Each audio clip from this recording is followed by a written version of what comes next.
All right, let's talk about it.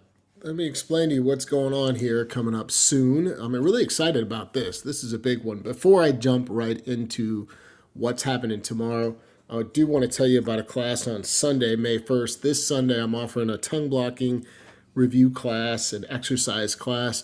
The idea behind these shorter classes that I offer, these 60-minute classes, is that it's like getting together for an hour and practicing, like doing a lesson with me. The topic's tongue blocking, and I've got these technique classes that are scattered out through every month now coming up where you'll either work on bending or in this case tongue blocking, and some of them it's mixed technique. So the one on Sunday is only 15 bucks. These shorter classes are less expensive. I will put a link in the video description to the details on that and how you can sign up.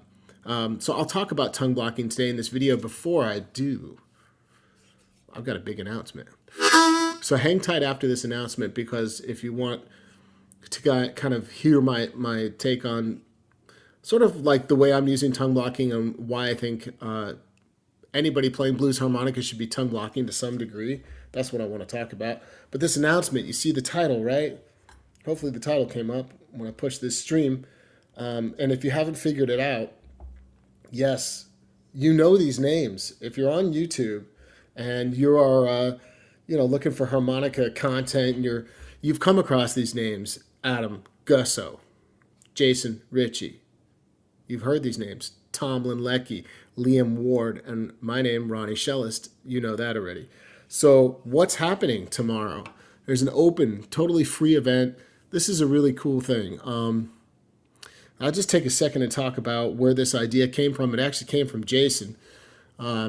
Jason had popped onto my harmonica group on Facebook and made a comment underneath the post and said something like, wouldn't it be cool if we all got together, all the YouTube harmonica teachers?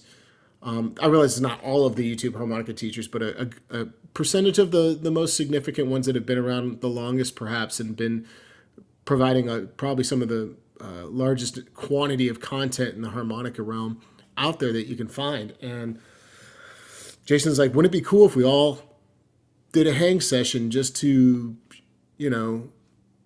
shoot the shit and see what's up and talk to people and keep it loose and casual, not just all blues harmonica talk.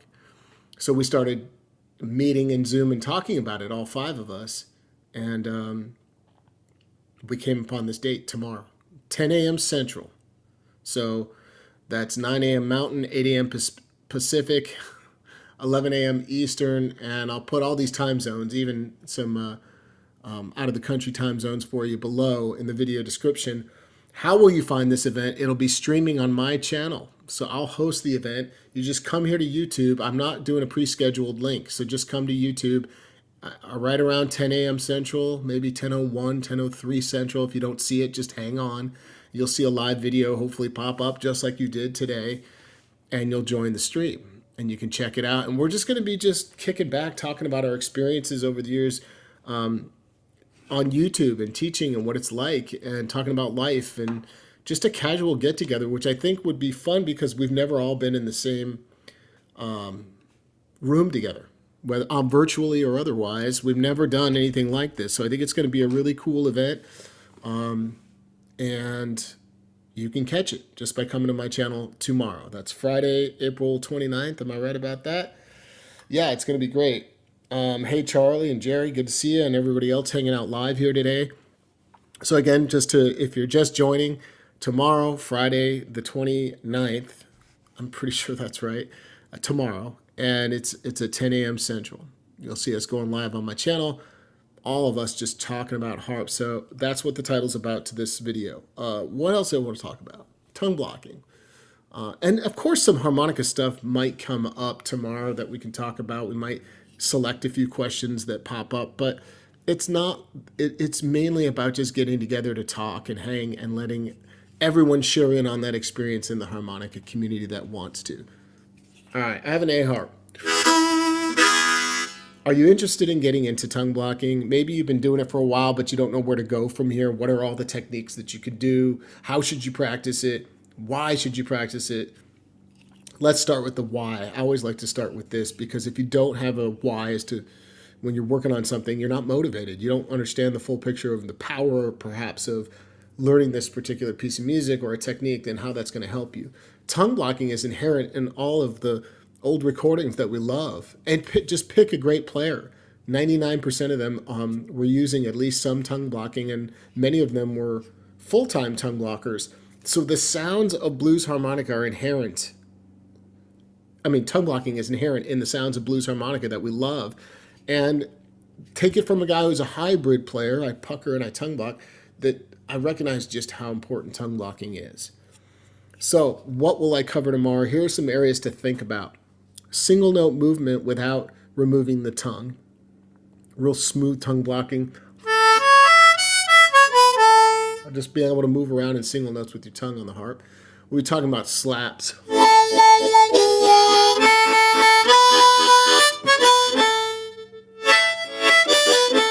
We'll be talking about flutters. We'll be talking about octaves and splits.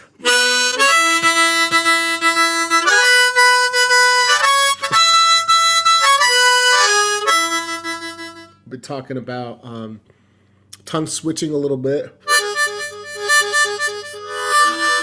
How you can take different parts of your tongue.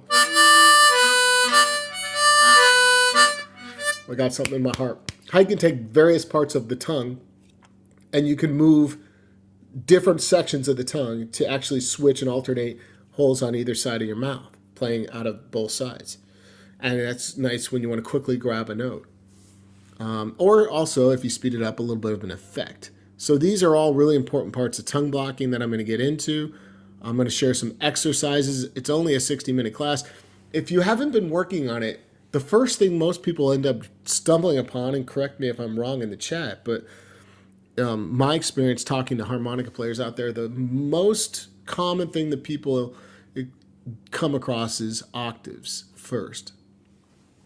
They figure out that if they put the tip of their tongue on the harp, and with a little practice getting the muscle memory and the shape right, that they can get these really cool octaves out of both sides of the mouth.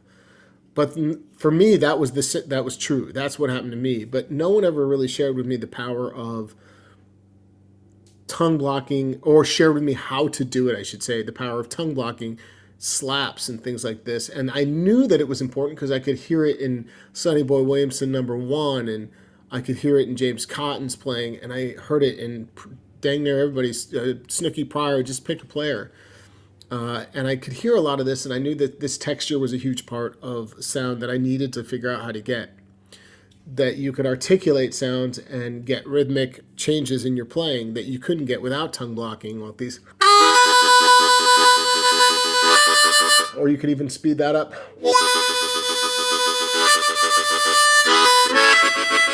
And these types of sounds that I'd hear, I'd be like, man, I just don't know how to get some of that. And I think that this class is going to help you work, not only discover the mechanics, but then have a little bit of an exercise to work on to get through the ranks of tongue blocking. It's not necessary to focus on each and every approach all at the same time, but if you were like, what's after octaves, I'd say slaps. I would go for that. That would be the one that I'd be like, let's focus there, because you get a lot of mileage out of that technique. That particular tongue blocking approach.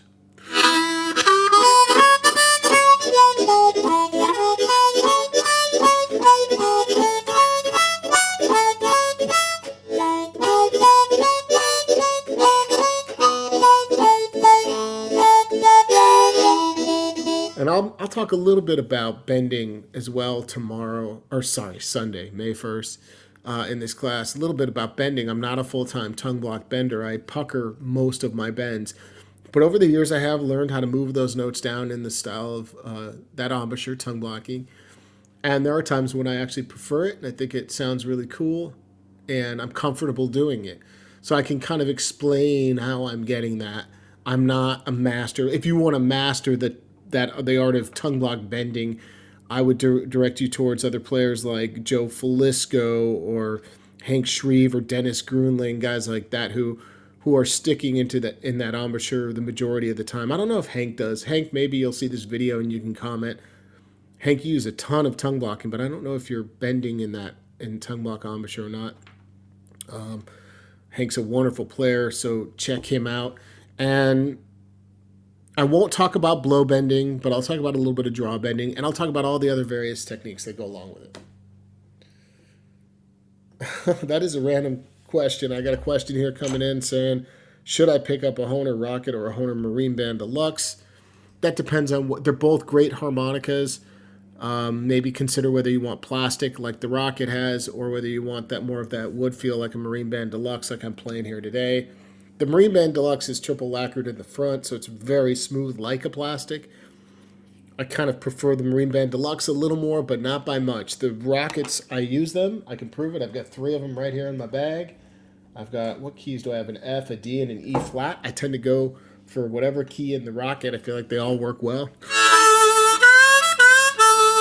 The one advantage of the Rocket, it seems to be a little bit louder and clearer if you like that. It's got open side vents, but they both play equally as good as far as the playability and the setup of the harp. So it really comes down to what you want out of it. Hank, what's up, my friend? So good to see you guys today. I hope you'll join me tomorrow, Friday, April 29th. It's going to be a blast. Let's just make sure that I'm not making that date up. I'm not. It is tomorrow.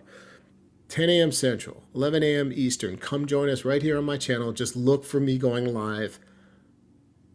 Go ahead and hit the bell icon. Subscribe and hit the bell icon before you leave my page today so that you get notified and don't miss that. Or write it down. Make a note right now. Take a second. Write it down. And don't miss that. And of course, if you can't make it live, it'll populate as a recording after we finish. If everything goes correctly, that's the plan. That's how it'll work out tomorrow. If something goes really weird and I'm not able to push it, that's only happened once out of the hundreds of times I've used Zoom. If it doesn't push the webinar, I will post a direct webinar link. So look for that as an emergency backup. I'll put it on my community page on YouTube. That's probably the best it'll get is on my community page. So familiarize yourself where that is. I'll put it on Facebook. And that's what I got today. Hope to see you guys tomorrow and Sunday, May 1st in the tongue blocking class. Make it a wonderful day.